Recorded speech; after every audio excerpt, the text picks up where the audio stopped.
Así que, bueno, el otro día habíamos comenzado. ¿Sabes qué, Silvina? Te voy a hacer co-host y así si entra alguien, ¿te parece? Genial. Me parece genial. Bueno, Hola a todos. Te agradezco que con el poco tiempo pudieras conseguir. Bueno, vamos allá. Entonces, como decía, el otro día habíamos hablado del primer párrafo del Shema. Habíamos dicho que a través del primer párrafo del Shema, por una parte, anunciamos y asumimos el gobierno o la soberanía del Creador sobre toda la tierra, o sobre toda la creación. No vamos a limitarlo a la tierra, perdón. Ahora ya sabemos que hay más cosas fuera también. Sobre toda la creación. Dos, que había un montón de preceptos, que algunos de ellos dijimos son preceptos muy conocidos, como el precepto de la mezuzá, ¿verdad? O como el precepto de los tefilín. Y habíamos estado hablando un poco sobre algunas ideas en torno a este texto o que acompañan este texto en ocasión. Hoy vamos a llegar al segundo párrafo. El segundo párrafo es mucho más extenso y digamos elegantemente que se trata de un párrafo bastante polémico, ¿ok? Vamos a decir elegantemente polémico porque en este segundo párrafo vamos a escuchar hablar sobre la recompensa y el castigo. Cosa que en el judaísmo no termina de encajarnos. Si bien hay gente que hoy teoriza con respecto a esto y trata de extrapolar la idea de la Torá sobre el castigo y el premio y traerla a nuestros días. No quiero poner un ejemplo que es muy conocido, pero casi demanda, ¿verdad?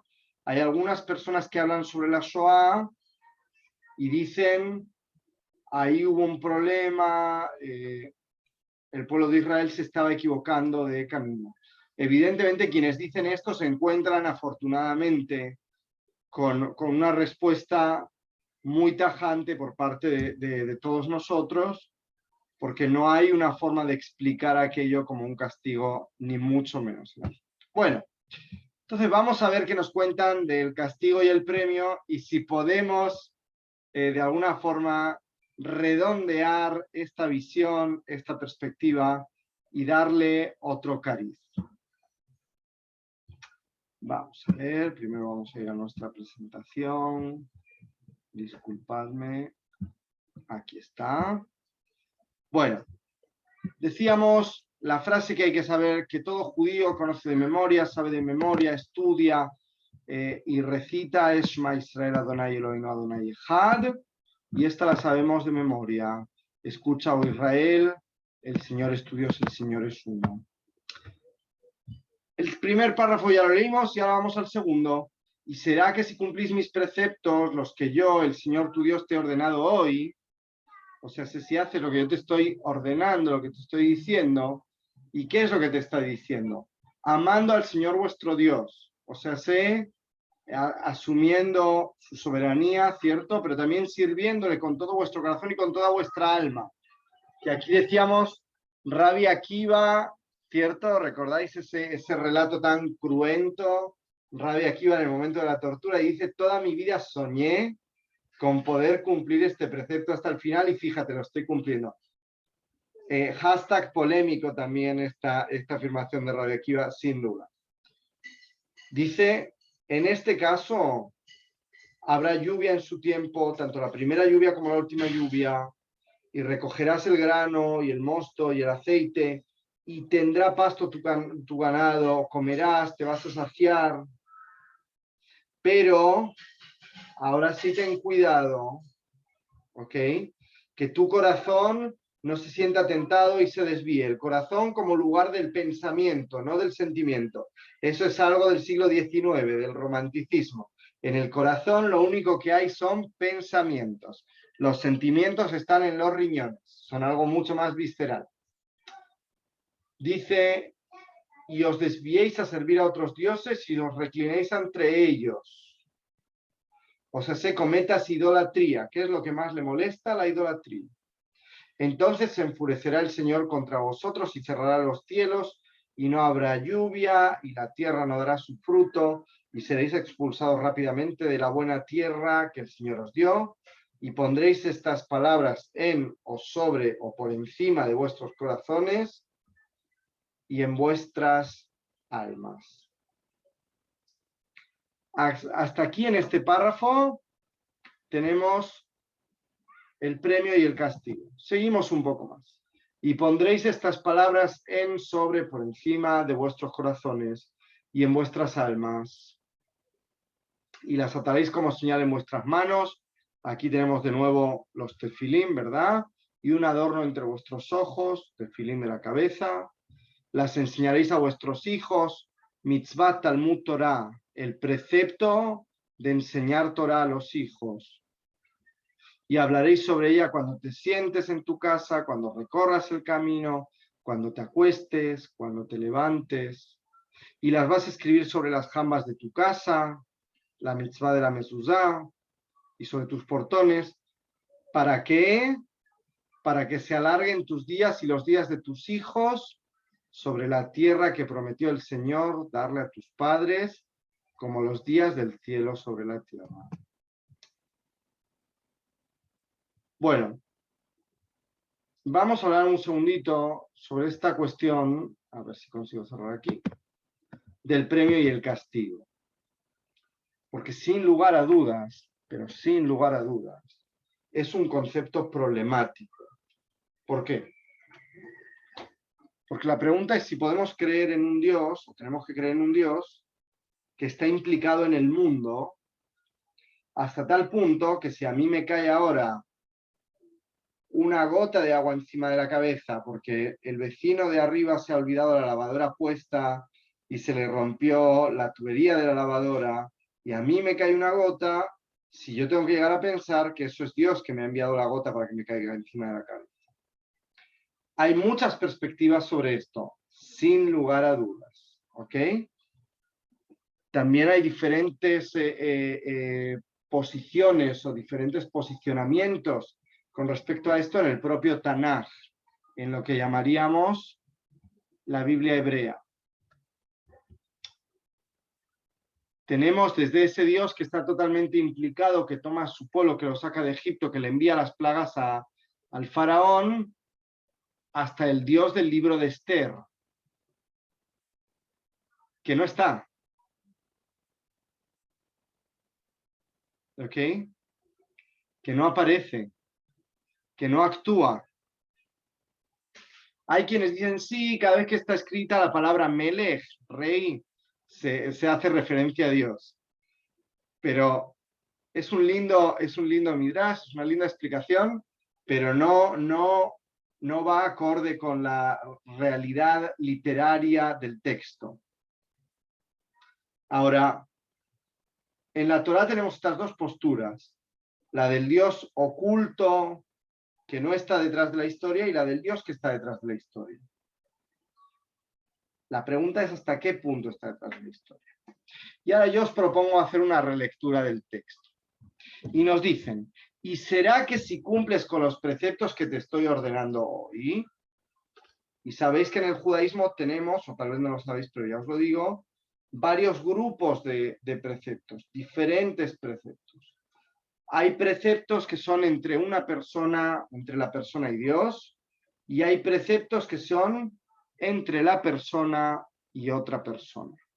¿Ok? Lo vamos a ver más adelante en unas semanas, cuando lleguemos a la parte final de fundamentos.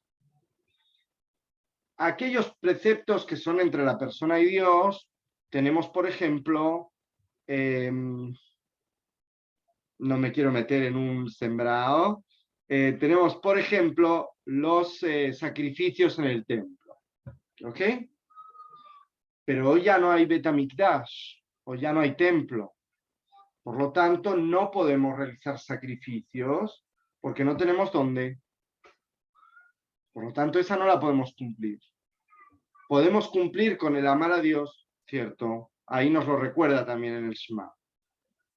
Tenemos un grupo inmenso de preceptos de mitzvot que son entre una persona y otra. La más conocida, unos la traducen como amarás a tu prójimo como a ti mismo, amarás a tu semejante como a ti mismo, amarás a tu amigo, al cercano como a ti mismo.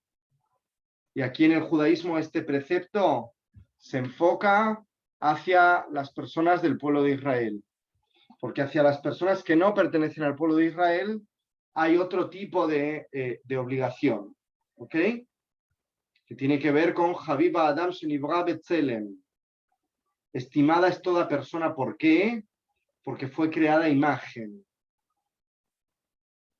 Lo pone como en un nivel más alto, ¿ok? Dice, todos tenemos una esencia común, que es el haber sido creados a imagen del Creador. Ahora, entre estas mitzvot, entre estos preceptos, perdón, estoy diciendo la palabra mitzvot y no sabe lo que es, entre estos preceptos encontramos también un precepto que dice, no guardarás rencor, ni te vengarás de tu hermano. Hay otro que dice, no odiarás a tu semejante en tu corazón. Estos generalmente nadie los recuerda, porque son más difíciles de cumplir, porque yo puedo decir que quiero a toda la humanidad y es mucho más sencillo que decir yo no odio a nadie. Porque ¿qué es odiar, cierto? Estar enojado con alguien es odiarlo. Es una pregunta. Yo no tendría una respuesta tan clara, Sandra. Para que nuestras conciencias estén más tranquilas, a lo mejor sí, podemos decir, estar enojados con alguien no es odiarlo. Pero ¿dónde está el límite, verdad? ¿Dónde está el límite entre el estoy enojado y de verdad tengo un sentimiento de animadversión muy fuerte contra él? La agresión, perdón. Por ejemplo. Otra mitzvah o otro precepto entre una persona y otra es la que se llama la Shemitah, el año sabático. En el año sabático en la tierra de Israel, y digo lo que se hacía según el texto del Tanaj, no históricamente, ¿ok? Históricamente lo tratamos otro día. Cada 7 años, el séptimo año, perdón, se deja la tierra, nadie la cultiva y simplemente todo el que necesite algo de la tierra tiene permiso para ir y tomarlo. Shemitah. El Yobel es cada 50 años, o sea, cada 7 ciclos de 7. El año siguiente, a la Shemitah, al año sabático, tampoco se cultiva, tampoco se recogen los réditos de la tierra. Pero además, si yo te compré una tierra de una persona, se la devuelvo. Cuando la compro sabiendo cuántos años faltan y el valor de la tierra va a ser proporcional al número de años, ¿cierto? Por lo tanto, no hay una propiedad, digamos, perpetua. En el Estado de Israel, por cierto, este principio se sigue aplicando. Tú eres el dueño del edificio, pero la tierra renuevas el contrato cada 50 años con el Estado de Israel. ¿Ok?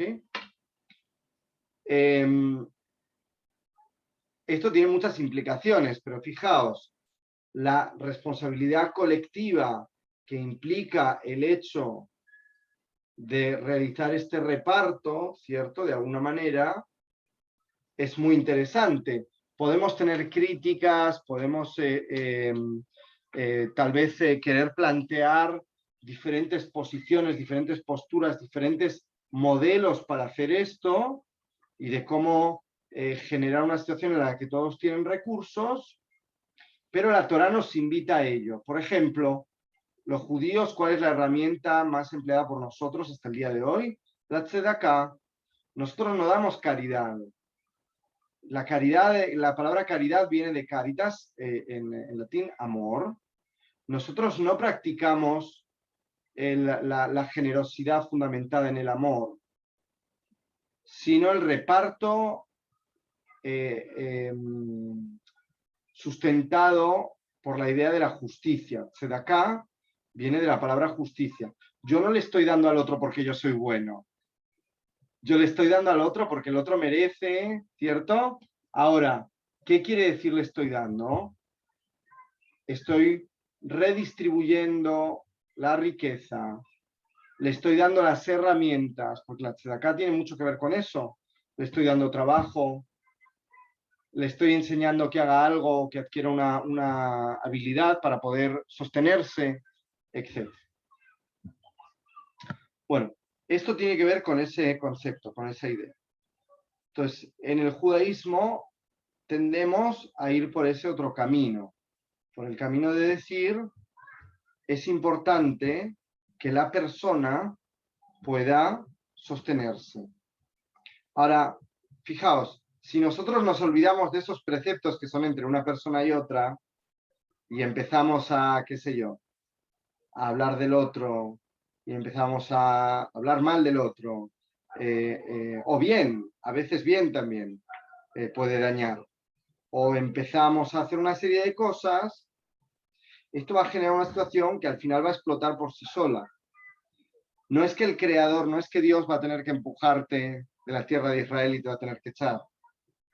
Es que la situación va a ser insostenible. Imaginaos en una cultura agrícola, ¿ok? En la que no hay una cierta fluidez en cuanto al flujo de recursos, ¿ok? En antropología, cuando se estudian las sociedades agrícolas, digamos, quienes siguen un poco la escuela de la antropología evolutiva, se ve que ese flujo de materiales y de recursos es muy rápido, muy dinámico, ¿ok? Seguro que habéis escuchado hablar del potluck, o tal vez habéis escuchado hablar del potluck de los pueblos originarios de Canadá, que cada cierto tiempo hay una persona que lo que hace es una fiesta grandiosa, digamos, él ha llegado a un nivel de riqueza X, Y, Z, reparte todo. Ahora, estamos hablando desde otra perspectiva, no es la riqueza que nosotros conocemos en nuestro contexto, sino que tiene animales, que tiene pieles, que tiene cierto alimento, y son culturas nómadas. Por lo tanto, ¿qué es lo que va a hacer con todo eso? No va a poder hacerse cargo. Y hace una super fiesta y se reparte todo. Bueno, nos dicen, por tanto, en este tipo de culturas necesitamos que los recursos fluctúen. ¿Para qué? Para que todos puedan sostenerse y la sociedad se mantenga. Fijaos qué diferencia hay entre decir que Dios nos lanza un rayo, como es en la cultura griega, ¿cierto? Y nos castiga, o decir, nos ha dado una serie de leyes para que convivamos, para que vivamos juntos, para que podamos generar una sociedad en la que todos se sientan o todos tengan la oportunidad o algunas oportunidades. La diferencia entre eso y decir me envió un castigo divino. Lo mismo con el premio. Te va a ir bien cuando los de tu alrededor también de alguna manera les vaya bien. Si tú dices, se me ocurre ponerlo en los siguientes términos, una empresa que genera empleos, ¿ok? En una zona concreta, digamos una empresa que aprovecha un recurso, se me ocurre, por ejemplo, voy a poner un ejemplo alejado de aquí, la minería en Villafranca del Bierzo, ¿ok? Las industrias mineras de Villafranca del Bierzo no solamente sacan carbón de la montaña, que genera riqueza porque genera empleo capacitado, altamente capacitado, pero también con muy buenos ingresos, sino que esas mismas empresas también elaboran o tienen otras empresas en la zona. Si yo genero que esta situación sea así, estoy haciendo que también a mí me vaya bien. Y si yo soy, no me acuerdo cómo se llamaba el dueño de las mineras Ponferradinas, pero si yo soy el dueño de la minera Ponferradina y vivo cerca de ahí, a mí me va a ir bien. Porque todos están, bueno, más o menos. Bueno, esa es un poco, en mi opinión, la idea que a mí personalmente me vincula con este texto, porque de verdad que el tema del premio y el castigo lo veo ciertamente conflictivo, problemático, polémico en nuestra época. ¿Ok? No sé si alguien quiere decir algo hasta aquí sobre este tema. Bueno. En este mismo texto se reiteran algunos de los preceptos de los que ya... Sí, Eli, sí. no, quería resaltar porque los conceptos que decía sobre el reparto del rico hacia el pobre que hace acá, yo creo que tiene que ver también con el tema de la cosecha y lo que cae, digamos, del carro al piso y eso es para los pobres. Mitzvat Peah, sí, sí, totalmente. Mira, cierto, hace mencionado aquí dos mitzvot. Una, que hay que dejar los extremos del campo, digamos, yo tengo un campo, las esquinas del campo, los bordes, los tengo que dejar para que los recolecten la gente que tiene menos recursos, la viuda, el huérfano y el pobre. ¿Qué me evito cuando yo tengo que dejar el extremo del campo y el vecino también y el vecino también? Me evito problemas de conflictos entre lindes.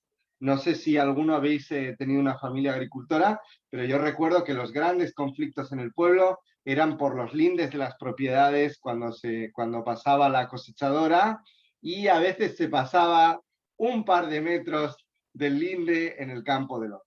Si yo sé que tengo que dejar el linde, esto ya genera una situación en la que no hay tanto conflicto, pero también está generando una cierta riqueza mínima, ¿verdad, José? Una pequeña riqueza a una serie de personas para que también puedan salir de esa situación de extrema pobreza en la que se encuentran a lo mejor y tener una oportunidad para dar el salto. Eso por un lado. La otra que mencionas es lo que se llama sajejá. Fijaos, cuando están en el campo segando, si te olvidas una gavilla de trigo, no puedes volver, o si te cae una espiga, no puedes volver a buscarla. En hebreo hoy hay una expresión muy linda, es lo bohim al halab shenishpach. No se llora por la leche que se ha derramado. Hay algo muy interesante en esta perspectiva del judaísmo de, ok, se cayó, se quedó, se me olvidó, es para otro y que lo pueda aprovechar. Con respecto a lo que es la agricultura, ok, José, porque si yo encuentro en la sinagoga un abrigo, tengo que dejarlo en su sitio, la halajá sí me lo indica, porque alguien lo olvidó y tiene que poder venir a buscarlo, ok. Pero en el campo concretamente tienes toda la razón, ese es un precepto muy importante, que también genera lo mismo. Es decir, bueno, quienes son menos afortunados, quienes tal vez tienen menos recursos, que no pasen hambre tampoco. Así que genial. Gracias, José. En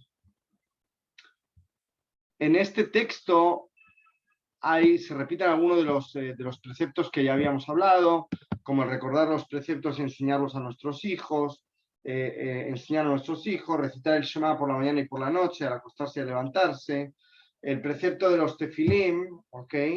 De la mezuzá, y un elemento interesante que aparece es la promesa de la tierra a los antepasados de Israel. O sea, sé lo que decía al final de, como le dije a vuestros patriarcas, vais a heredar la tierra y vais a vivir en ella por muchos días. Suena casi amenaza, ¿verdad? Es como un texto, de verdad, yo para mí es muy polémico. No voy a decir que Dios es un mafioso, estaría feo, pero el lenguaje deja un poco que desear. Espero que esto me lo toméis como lo que es un chascarrillo, una verdad. Bueno, Sobre estas ideas, fijaos, en Pirkei Avot, en la ética de los padres, nos enseña, Menazaria dice, apresúrate en el cumplimiento de la mitzvah sencilla y huye de la transgresión. Apresúrate a cumplir todas las mitzvot, tanto las sencillas como las difíciles. Pues un precepto conduce a otro precepto y una transgresión conduce a otra transgresión. Y la recompensa de una mitzvah, de un precepto, es otro precepto, y la recompensa de la transgresión va a ser otra transgresión. ¿Qué es lo que nos enseñan? Nos dicen, fijaos, y esta es una idea que yo creo que es fundamental. El precepto de la tzedaká, la mitzvah de la tzedaká, es una mitzvah por la que no decimos una bendición. ¿Ok? En el judaísmo, cada vez que vamos a hacer una mitzvah, o muchas mitzvot diferentes, decimos una bendición. Y sin embargo, cuando yo doy tzedaká, no digo una bendición. Y se preguntan los sabios de todas las generaciones por qué. Y nos dan dos respuestas. Os voy a dar primero la última y después la primera. La última es que la tzedaká no depende solo de mí. Yo puedo estar donando a una caja de tzedaká, a una fundación que hace tzedaká, y que quien toma ese dinero, en vez de usarlo para tzedaká, lo utilice para comprar algo que no va destinado a tzedaká. Diría un Mercedes, qué sé yo. ¿Ok? Por lo tanto, yo he cumplido el precepto, no lo voy a saber nunca. ¿Ok? Nunca lo voy a saber. Pero tengo la... ¿Por qué nos dicen esto? Nos dicen porque igualmente tienes la obligación de dar. 2. Nos dicen, esto es una mitzvah que hay que cumplir todo el tiempo y por lo tanto no puedes bendecir todo el tiempo. La preservación de la vida es una mitzvah, es un precepto también. Y no bendecimos por esta mitzvah. ¿Por qué? Porque yo tengo que respirar todo el tiempo. No puedo estar bendiciendo a cada instante. Entonces, ¿qué nos dicen? Practica, hazlo, cumple, y esto va a salirte automático. Y la recompensa va a ser el cumplimiento del precepto, no hay otra recompensa. Trasladémoslo a otras acciones, como puede ser, ¿cómo le llaman? La maledicencia, el regilut, el llevar y traer historias sobre los demás y hablar mal sobre los otros. Si uno se acostumbra a hacer eso, o está en un entorno en el que todo el tiempo se hace eso, se va a acostumbrar y lo va a hacer. Si no está acostumbrado a hacerlo, cuando escuche que alguien lo hace, se va a marchar de ese lugar porque se va a sentir incómodo. Ahora, viene un rabino en el siglo XX, en el siglo XIX-XX, y nos dice, el Hafetz Haim, que quien incumple con el precepto de no, o sea, que tiene que ver con lo que se llama el lashon hara, de hablar mal del otro, el que habla, pero también el que escucha. Ambos. Roxana, ibas a decir algo. Sí, quería decir que lo que leímos de Pirkei Avot es sencillamente el círculo vicioso y el círculo virtuoso, que de eso se trata, ¿no? Sin duda, sin duda. Es y lo difícil es romper la dinámica, ¿verdad? Cuando uno está en el círculo vicioso, romper la dinámica. Bueno, Claro. La idea es un poco esa. Ok, por eso nos exigen ejercitar. Ahora, otra cuestión a reflexionar con respecto a lo que hemos hablado aquí. Y dijo Rav Zeira, hay quienes dicen que Rabbi Hinaná bar Papa, ¿ok? Hay quienes dicen que fue este, hay quienes dicen que fue el otro. Ven y verás que no es como la realidad de las personas de carne y hueso, la realidad del santo bendito sea. En la dimensión material, un cubo vacío puede ser llenado y un cubo lleno no puede ser llenado. Y no es así en la dimensión del Creador. Pues en esta el cubo lleno se puede llenar todavía más y el cubo vacío no se puede llenar. Y por eso dice en el Kriyat Shema, y si escuchas, escucharás. Y si no escuchas, no lo vas a escuchar. ¿Ok?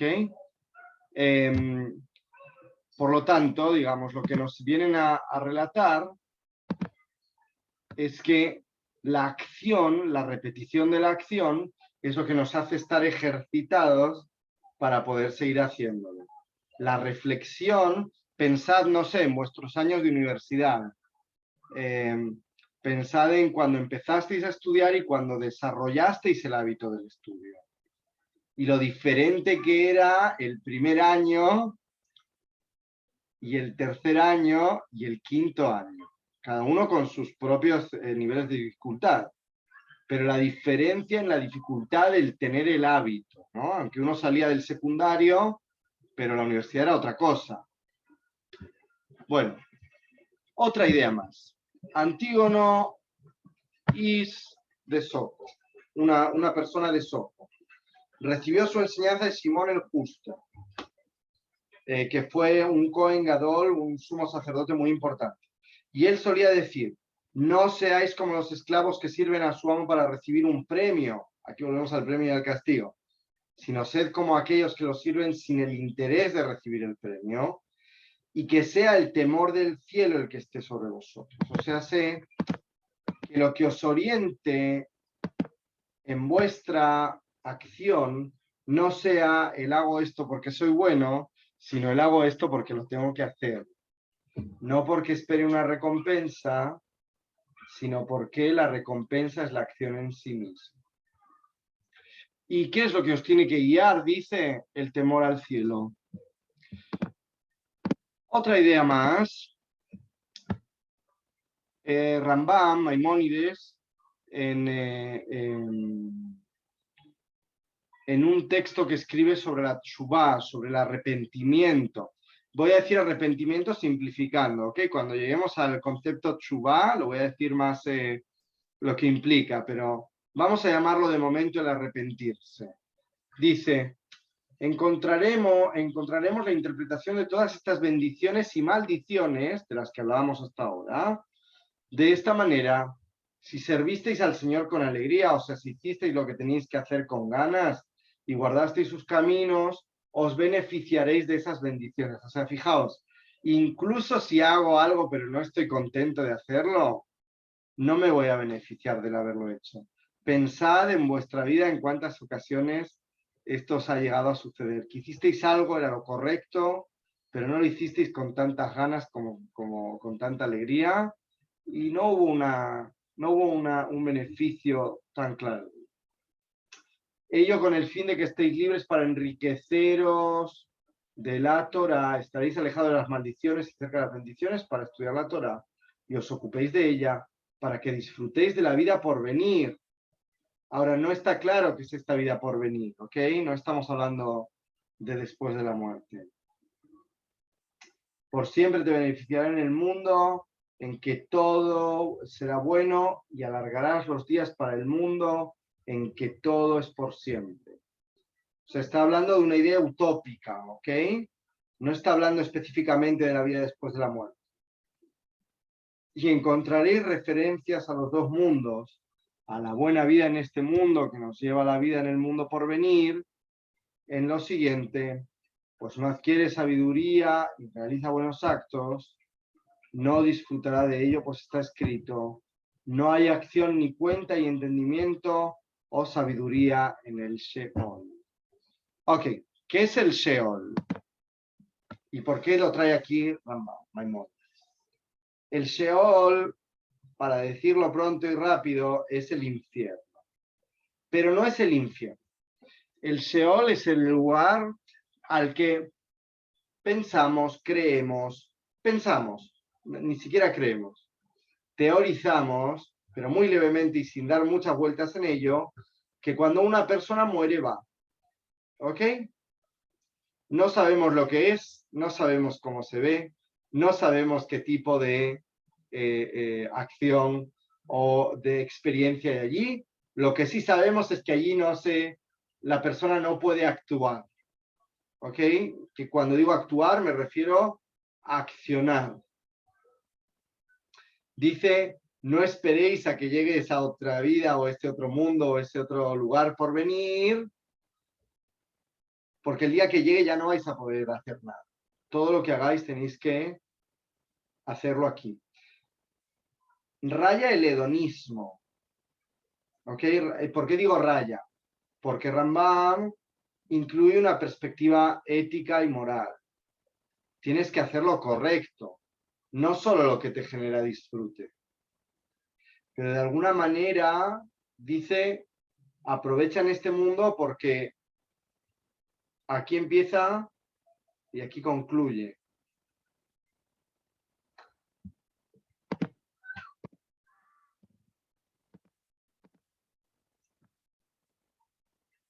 Otra idea más. Sobre la idea de la promesa dijimos, y se mostró el Señor a Abraham y le dijo, a tu semilla entregaré esta tierra a tus descendientes, y levantó allí un altar al Señor que se había revelado ante él. La promesa de la herencia de la tierra, que no tiene por qué ser una tierra como un espacio físico, sino un espacio también espiritual, es algo que nos acompaña todo el tiempo en la Torá.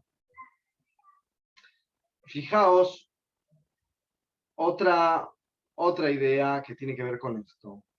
Y hallaste que era fiel en su corazón ante ti. Esto lo dice un profeta mucho tiempo después de Abraham, pero se refiere al pueblo de Israel y a Abraham.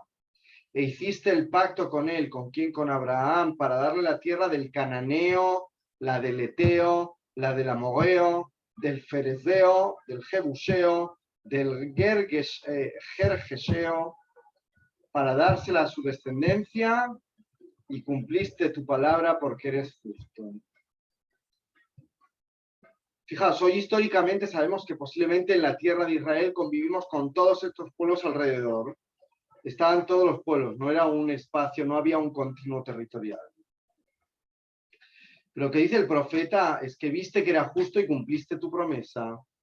¿Ok?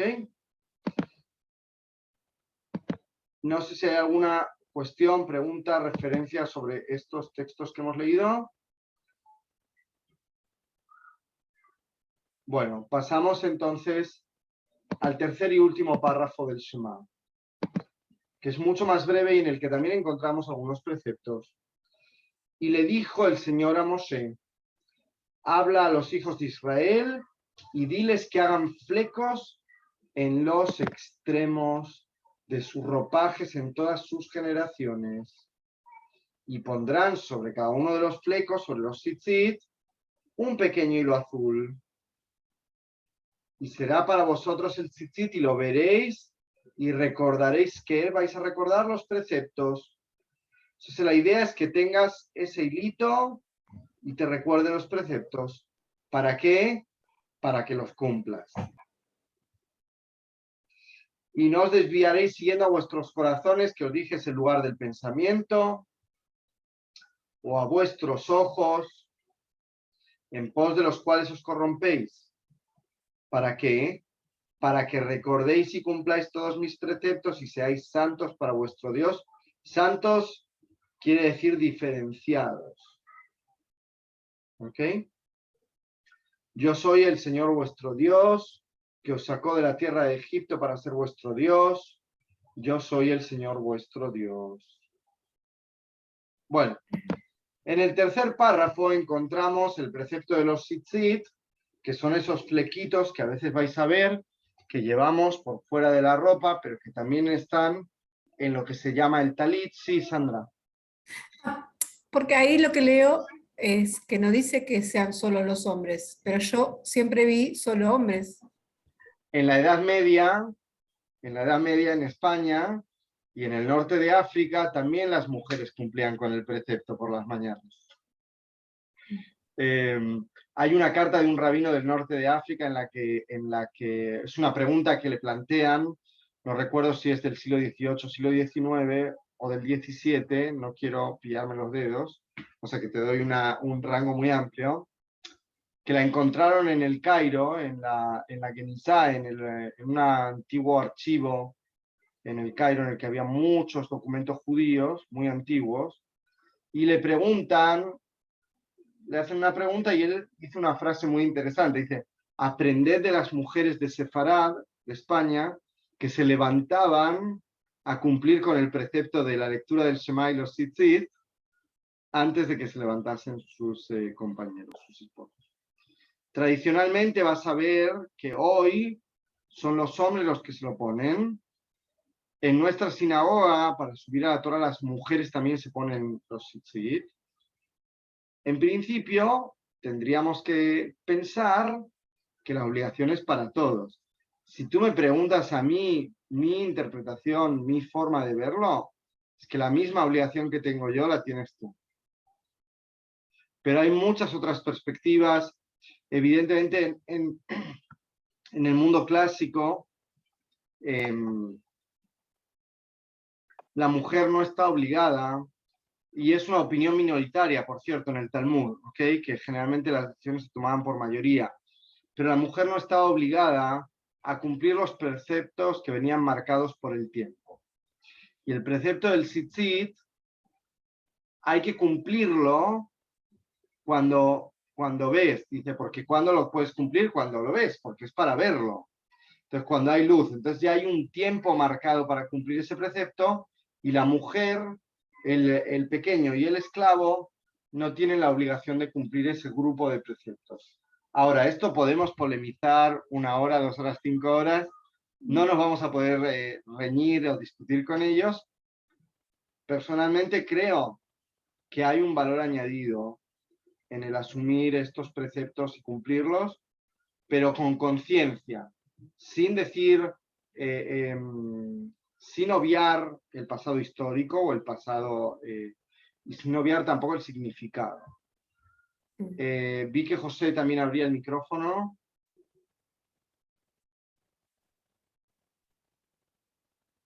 Lo tienes cerrado, José. Está silenciado.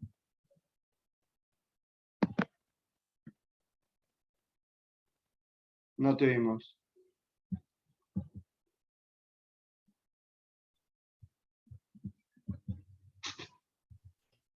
Eli, yo no puedo activarlo. Qué raro.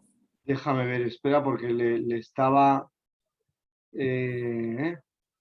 que estaba yo intentando. No, lo tiene que activar él. José, ¿sabes cómo se hace a veces con la barra espaciadora? Manténla pulsada. A ver si así funciona. Eli, entiendo que te referís a otro José, ¿no? Sí. Sí. Sí, a José Henner. Bueno, ahí está. Ahora sí. Ya está, sí. Bueno, ahora ya pasó el tema. Gracias. No, pero... ok. Pero querías aportar algo, decir algo. Estamos bien de tiempo, no. No, está bien. Ahora ya quedó fuera de contexto. Okay. Para la próxima lo hago más rápido. Gracias. Okay. Bueno, los sitios, por lo tanto, estos flecos lo que tienen es una función, y nos dicen es que recuerdes los preceptos y que por lo tanto después los cumplas. Aquí lo que hacemos es aceptar el denominado yugo de los preceptos. Kabbalat Ol Malchut Shamayim. Aceptar el yugo de los preceptos. Es acepto sobre mí los preceptos. Lo último que aparece mencionado en este texto es el recordatorio o el recuerdo de la salida de Egipto, que lo vamos a recordar en Pesaj, pero ¿sabéis qué? Hay 10 cosas que el judaísmo nos dice que tenemos que recordar cada día, y una de ellas es precisamente la salida de Egipto. Y la recordamos cuando leemos el Shema. ¿Ok? Por eso los sabios eligieron en la lectura del Shema precisamente esta porción también y la extendieron hasta ahí. Vamos para cerrar esta primera parte, como os decía, del Shema estamos de acuerdo en una cosa, que era la existencia de Dios, que es único, que es el nuestro y que por tanto es el mejor. Dijimos, a partir de ahí, todo está en discusión. ¿Cómo se cumple, por ejemplo, la mitzvá de educar a los hijos? ¿Tienes que sentarte con ellos y ser tú quien les enseñe? Va a haber otros que digan, no, puedes cumplirla a través de otra persona y la vas a estar cumpliendo. Todo se va a poder discutir. Nosotros utilizamos una expresión que es 70 caras tiene la Torá. Shivim panim la Torá. ¿Por qué? Porque todo es sujeto a ser interpretado. Todo está sujeto a ser interpretado en la Torá. Todo fragmento del texto puede ser leído, releído y reinterpretado. El último concepto que quería tocar antes de que sigamos avanzando es el de Ele ve'ele divrei Elohim Chaim. Estas y aquellas son las palabras del Dios viviente. Y os voy a decir qué quiere decir esto. Había dos escuelas muy importantes dentro del mundo judío hace mucho tiempo. La escuela de Hillel y la escuela de Shammai. Eran dos rabinos. Con Hillel, todo bien. Con Shammai, todo mal. Así, un resumen rápido para que os quedéis y asociéis en los nombres. Hillel bien, Shammai mejorable. Discutían, nos cuentan, durante mucho tiempo discutieron sobre cómo se cumplía un precepto. Y no se ponían de acuerdo. Y pasaron 3 años. Y a los 3 años, la casa de Hillel enunció diciendo, nosotros estamos discutiendo sobre esto, Bet Shammai dice que tenemos que hacer así, nosotros, Bet Hillel, decimos que tiene que ser así. Se dice que en ese momento salió una voz del cielo y dijo, estas y aquellas son las palabras del Dios viviente. Les enseñó que en la discusión ninguno de los dos tenía razón. Ninguno de los dos tenía la verdad en su mano. Los dos tenían la verdad en su mano. Y dicen, para contaros cómo termina el relato, pero se va a hacer como Beit Hillel, como la escuela de Hillel. ¿Por qué? Porque fueron más modestos y subieron a anteponer las palabras del contrincante a las suyas propias. No se dice Beit Hillel tiene razón. No se dice lo que dice Beit Hillel es verdad. Se dice supieron dar preferencia a su compañero y por lo tanto se les premia con tener el mérito, con tener el mérito de poder hacer las cosas tal y como las establecían ellos. Para que sepáis, prácticamente todo lo que hacemos, prácticamente toda la interpretación con respecto a los preceptos, la seguimos con respecto a la escuela de Hillel. Hay algunas cosas que las hacemos, pero muy pocas, como la escuela de Shammai, y otro día os voy a contar esa historia para que veáis que hasta incluso en eso, todo mal. Ahora, hoy vamos a parar aquí, pero quiero solamente anticiparos que la semana que viene vamos a hablar sobre lo que llamamos Aseret Adibrot, 10 mandamientos, le llaman algunos, 10 preceptos, ¿ok? Que son las 10 cosas que el Creador le dijo a Moshe, a Moisés, en el monte del Sinai, en el Har Sinai. Os había dicho el otro día que es recomendable tener un Tanaj, tener una Torah, un Tanaj con traducción hebrea para poder comenzar a contrastar textos. Este texto de los Aseret Adibrot, de los 10 preceptos, aparece en 2 lugares en la Torá. Os lo voy a enviar ahora en el grupo para que lo tengáis y lo busquéis, ¿ok? Pero es en Shemot. Shemot es Éxodo y Devarim es Deuteronomio. Entonces es en Shemot 20 del Pasuk 2 al 14 y en Deuteronomio en el 5 del 6 al 18. Lo que quisiera que hagáis esta semana, hasta que nos encontremos la semana próxima, es que reviséis estos dos textos, si os da tiempo. Igualmente los vamos a leer, lo vamos a leer esto y lo vamos a contrastar. Pero si ya traéis algunas ideas contrastadas, si veis en qué se parecen, en qué se diferencian, si hay algo que os llame la atención, va a ser fantástico. Sí, José. No, te quería hacer una pregunta que siempre tuve la duda.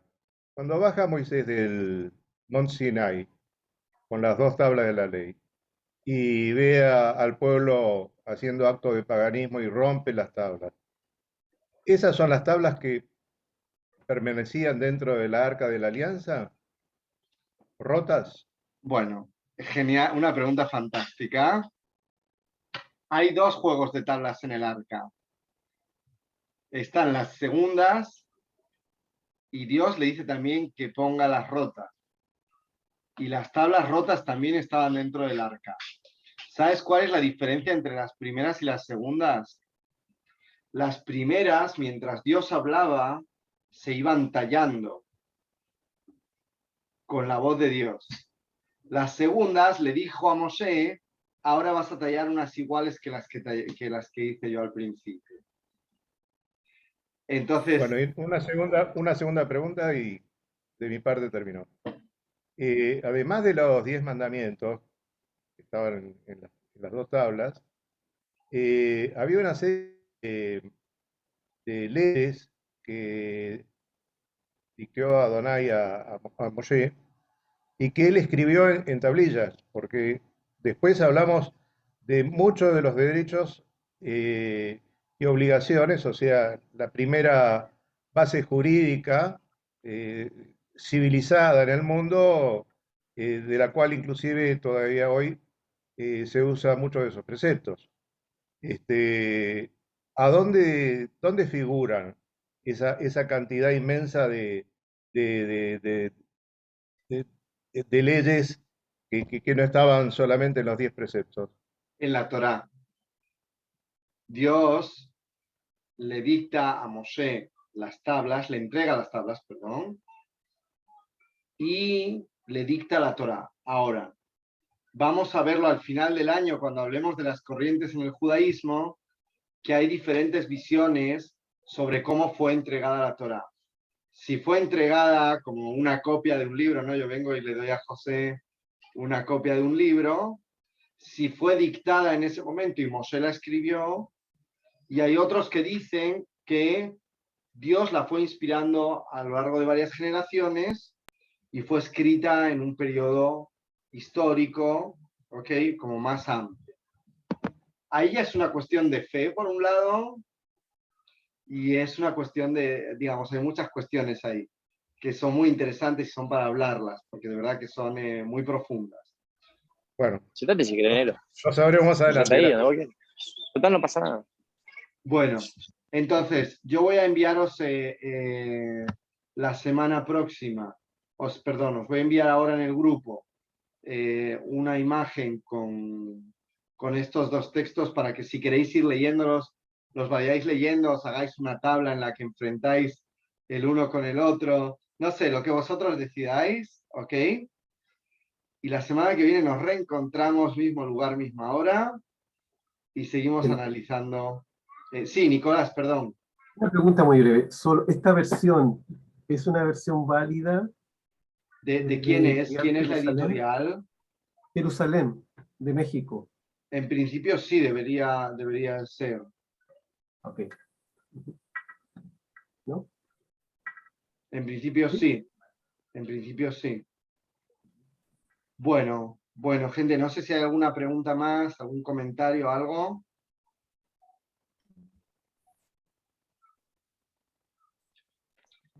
Silencio total. Bueno, os mando un saludo muy grande y nos vemos la semana próxima.